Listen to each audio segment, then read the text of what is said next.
Olá a todos, chamo a todos bem-vindos a mais um vídeo da nossa série A Bíblia ao longo do ano, aqui no canal da Igreja Luterana de Interlagos. Você está convidado a prosseguir nesta viagem pela Bíblia.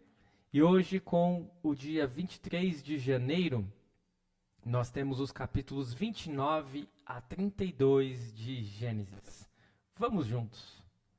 Iniciando pelo breve resumo dos capítulos, capítulo 29. O capítulo 29 inicia com o encontro do casal da vez, Jacó e Raquel. Mais uma vez, o cenário é um poço.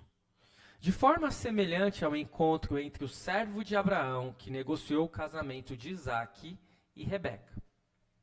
Jacó percebe que chegou no seu destino ao perguntar se ali alguém conhecia Labão e responderem que vinha vindo em sua direção a filha de Labão, seu tio, Raquel.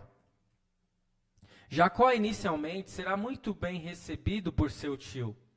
Contudo, logo mais a convivência e os interesses pessoais trarão problemas nesta relação. Labão diz a Jacó que não é justo que ele trabalhe de graça e pergunta a ele o que ele deseja. Jacó estava apaixonado por Raquel e propõe: trabalharei para o Senhor durante 7 anos para poder casar com Raquel, sua filha mais nova. Labão consente. E lá se passam 7 anos que Jacó trabalha duramente. E esse tempo pareceu passar rápido, pois Jacó amava muito Raquel. No entanto, ao findar o prazo e ocorrer a festa de casamento, eis que Jacó é enganado. Devido ao banquete, seguramente Jacó bebeu bastante, e no dia seguinte descobriu que não havia se deitado com Raquel, mas com Lia, a irmã mais velha. Labão então propõe que ele trabalhe mais 7 anos, para obter também, ao final da semana, um casamento com Raquel. E assim Jacó irá trabalhar 14 anos para Labão, em troca de Lia e Raquel. Na constância dos casamentos, eis que uma rivalidade grande entre as irmãs surgirá, visto que Jacó amava Raquel e desprezava Lia. No entanto, diz o texto que o Senhor viu que Lia era desprezada e fez com que ela fosse fecunda. Enquanto Raquel passou vários anos sem gerar nenhum filho, Lia gerou 4: Rúben, Simeão, Levi e também Judá. Então chegamos no capítulo 30, que narra a continuidade dos conflitos entre Raquel e Lia. Raquel começa a ter ciúmes, pois sua irmã gera vários descendentes a Jacó enquanto ela permanece estéril. E Jacó, então, vai dizer a Raquel que ele não tem culpa e que ele não pode ser Deus para resolver o problema de Raquel. A solução adotada parece mais uma vez repetir um outro relato de Gênesis. A ideia de Sara, que levou Agar para Abraão. Eis que Raquel concede sua serva Bila para que Jacó engravide ela. E desta relação vem o 5º filho de Jacó, Dan, e o 6º filho, Naftali. Lia não suporta ver sua opositora tendo filhos por meio de sua serva e resolve adotar a mesma ideia. Ela convence Jacó a se deitar com Zilpa, sua serva. Desta relação vem o 7º filho de Jacó, Gade, e o 8º, Aser. Após mais um conflito entre Lia e Raquel, desta vez por mandrágoras, que era uma espécie de uma erva, de uma planta medicinal que, segundo ideias do tempo que elas estavam vivendo, poderiam ajudar na fecundação, eis que Lia fica grávida novamente e tem o 9º filho de Jacó, Issacar. E o 10º filho, Zebulon. E ainda teve uma filha, que recebeu o nome de Diná. Finalmente, após muitos anos, eis que Raquel fica grávida e tem o 11º filho de Jacó, José. E neste quadro nós podemos ver como que ficam os 12 filhos de Jacó. Ele terá 6 filhos com Lia, 2 filhos com a serva de Lia, a Zilpa, 2 filhos com Raquel e 2 filhos com a serva de Raquel, Bila. E aí nós percebemos os nomes, estão em inglês, mas este quadro nos ajuda a entender um pouco melhor. Então, passado o conflito gestacional entre Lia e Raquel, nos deparamos no relato com um acordo firmado entre Jacó e Labão. Jacó deseja ir embora, mas Labão descobriu por meio de adivinhações que todo o seu sucesso e fortuna se deve à presença de seu sobrinho e resolve negociar sua permanência. O acordo firmado entre eles é que Jacó ficaria com todas as ovelhas salpicadas e malhadas, todos os cordeiros negros e todas as cabras malhadas e salpicadas. Mais uma vez, Labão está tentando passar a perna em Jacó, porque os animais, de modo geral, eram puros, não eram malhados ou salpicados.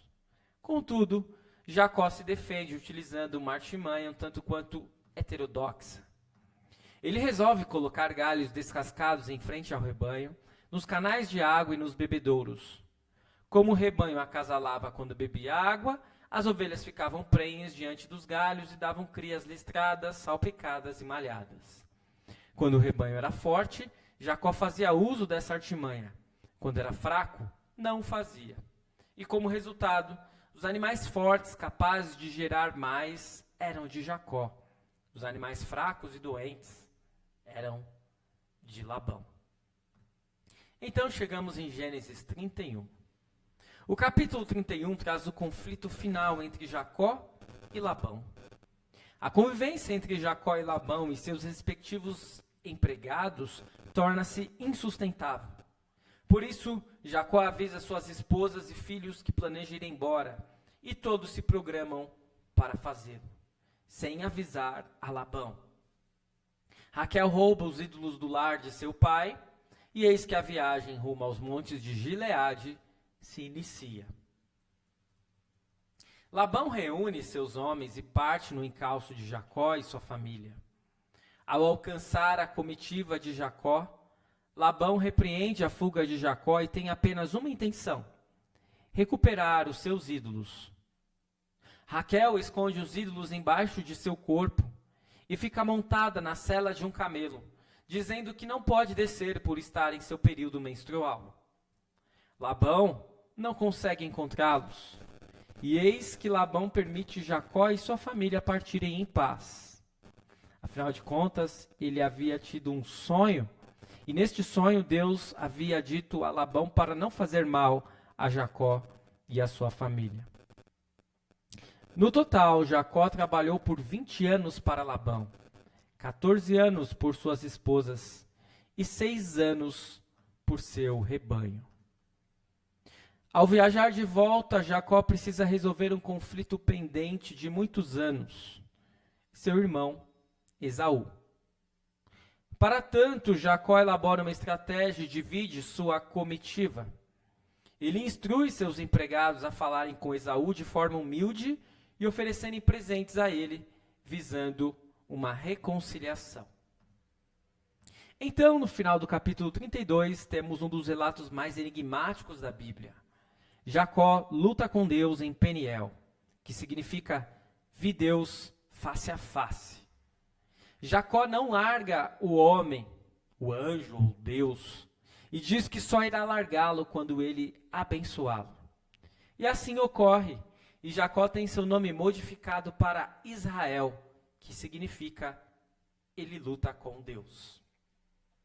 Este é o breve resumo dos capítulos 29 a 32 de Gênesis. Chegamos então às questões e dúvidas que podem surgir, e são muitas questões polêmicas. Vamos a elas. Primeira, por que partiu de Jacó a proposta de trabalhar 7 anos para ter Raquel? Essa era uma questão muito comum na época. Jacó fez um acordo com o pai de Raquel para que pudesse se casar com ela. Então aqui não há nada de estranho ao que Jacó fez, era comum que isso ocorresse. Claro que esse acordo parte dele, mas independentemente de quem partisse, dificilmente Jacó conseguiria casar com Raquel sem uma contrapartida. Questão 2. Como Labão recebe Jacó tão bem, mas depois começa a querer se dar bem às suas custas? Está óbvio, ao longo do relato de Gênesis, que Labão ele não tem lá um caráter muito honesto. Ele tem um caráter duvidoso. E ele quer se dar bem em cima de seu genro. E basicamente é isso. Questão 3. Por que Deus equilibra o conflito entre Lia e Raquel, concedendo filhos a Lia? Inicialmente só Lia tem filhos, né? Muito depois é que Raquel vai ter José. Deus é justo e apesar de Raquel não ter culpa, Lia também não tem da situação criada por Labão. Por isso, Deus não permite que Lia seja completamente desprezada e é por isso que ela é uma mulher fértil que tem muitos filhos. Metade de todos os filhos de Jacó serão de Lia. Questão 4. Deus se agradou de Jacó por ter tantas esposas e concubinas? Como pode as 12 tribos de Israel terem se originado de relacionamentos tão complicados? Essa é aquela questão, né? Por que Deus permitiu a poligamia no Antigo Testamento? A Bíblia não diz especificamente por que Deus permitiu a poligamia. Ao especularmos sobre o silêncio de Deus, há pelo menos um fator chave a ser considerado. Devido às sociedades patriarcais, era quase impossível que uma mulher solteira se sustentasse. As mulheres eram muitas vezes incultas e destreinadas. As mulheres dependiam de seus pais, irmãos e maridos para provisão e proteção. As mulheres solteiras eram frequentemente submetidas à prostituição e à escravidão. Sendo assim, parece que Deus pode ter permitido a poligamia para proteger e prover as mulheres que não poderiam encontrar o marido de outra forma. E mesmo permitindo a poligamia, a Bíblia apresenta a monogamia, o casamento com apenas uma mulher, entre uma mulher e um homem, como o plano que mais se ajusta ao ideal de Deus para o casamento. Questão 5. Que espécie de adivinhações Labão faz uso para saber que a presença de Jacó lhe concede riquezas? Era costume entre os canaanitas fazer uso de tais adivinhações. E sabemos depois, ao longo do relato, que Labão ele tem ídolos do lar. Portanto, Labão era um homem que seguia uma religião cananeia, cananita. Portanto, é comum que ele tenha esse tipo de comportamento. Questão 6. Será que a artimanha de Jacó de colocar galhos descascados na frente do rebanho que se acasalava é científica? A maioria das pessoas tende a se concentrar nos versículos 40, 41, que usam as frases que colocam as faces do rebanho para diante dos olhos do rebanho. E conclui que o programa de criação de Jacó se baseou na obtenção do resultado dos bandos da manada de animais olhar para os ramos descascados. Mas escapa-lhes a importância do versículo 38, que afirma que Jacó colocou os paus descascados ali na água e que os rebanhos criaram perto daqueles galhos. Os rebanhos foram criados, né? Foram feitos. E de fato o que provavelmente está sendo aludido é o fato de que à medida que as fêmeas bebiam água, os machos, eles acasalavam com elas. Os cordeiros eram provavelmente colocados na frente dos bebedouros para manter as fêmeas focadas na frente deles, enquanto os machos vinham e acasalavam com elas. Agora, a questão que surge é como Labão tirou todos os animais listrados, salpicados e malhados dos rebanhos. Como os rebanhos revestidos de cor pura poderiam começar a produzir nada além de animais malhados e listrados? Essa é a grande questão. Nós descobrimos mais tarde, na narrativa estendida, que Jacó beneficiou-se devido a visões de Deus. E todo o contexto pode ser encontrado lá em Gênesis 31. Quando os rebanhos estavam criando, ele viu em sonho que os machos listrados, manchados e salpicados estavam acasalando com as fêmeas. E nesse sonho o anjo de Deus disse a Jacó, olhe para cima e veja, todos os machos que estão acasalando com os rebanhos são listrados, manchados e salpicados, pois tenho visto tudo o que Labão tem feito a você. Então, no final das contas, aquela história de olhar para os galhos não é lá muito científica, obviamente. Mas o que nós percebemos é que Deus está do lado de Jacó e não permite que Labão se dê bem em cima dele. Questão 7. Deus aparece em sonho a Labão, mesmo este aparentemente sendo um homem pagão. Por que que isso ocorre? Deus faz isso para proteger Jacó. Deus tem poder para fazer o que lhe apraz e se manifestar a qualquer pessoa, sendo ela temente ou não. A questão 8 é uma das questões mais polêmicas destes 4 capítulos. Que ídolos eram esses que Labão tinha e que Raquel roubou de seu pai? Por que eles eram tão importantes para Labão e para Raquel? Raquel seria uma idólatra? Os ídolos roubados por Raquel eram chamados de terafins. Esses ídolos basicamente eram reconhecidos como os deuses do lar ou deuses domésticos. A propriedade desses ídolos era comum na cultura de vários povos da antiguidade, que os usavam nas práticas de adivinhação, espiritismo, adoração, etc. Mas além desse uso religioso e místico, em algumas culturas, os ídolos do lar também serviam a um propósito legal, como objetos diretamente associados ao direito de herança e liderança de um clã. A verdade é que, mesmo com todas essas informações, ainda assim, não é possível afirmar com certeza a verdadeira intenção de Raquel ao tomar os ídolos da casa de seu pai. Não seria impossível que Raquel tivesse roubado os ídolos de seu pai com o objetivo de impedir que Labão supostamente pudesse receber desses ídolos informações sobre a fuga de sua família.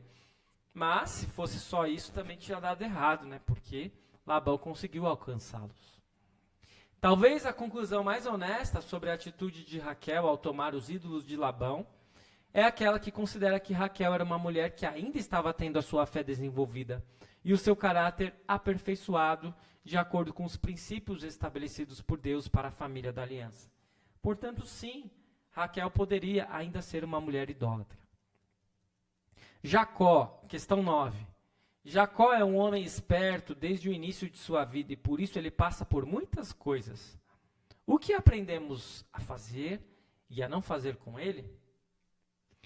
Apesar das espertezas e artimanhas de Jacó, sabemos que ele era um homem temente a Deus. E aí nós aprendemos com ele, precisamos confiar em Deus. Por outro lado, Jacó é um homem muito polêmico, muito esperto. E muitas vezes a sua esperteza vai trazer problemas para ele. Então nós aprendemos a não ser um enganador, como Jacó muitas vezes foi. Questão 10. E última questão. O que significa a luta de Jacó com Deus? Como podemos entender essa luta hoje? Será que em algum momento também precisamos lutar com Deus? A Bíblia fala que Jacó lutou com Deus em certa ocasião no Val de Jaboque. Mas muita gente tem dúvidas sobre essa luta de Jacó com Deus. Algumas pessoas não entendem se em Gênesis 32 Jacó luta com Deus ou com um anjo. O escritor de Gênesis diz que Jacó lutou com um homem, mas é claro que esse homem era especial. Ele era alguém capaz de abençoar e trocar o nome de Jacó para Israel.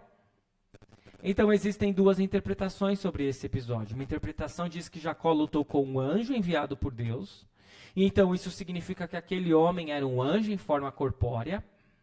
Mas essa sugestão não se harmoniza com o texto bíblico e nem explica o significado do nome de Israel.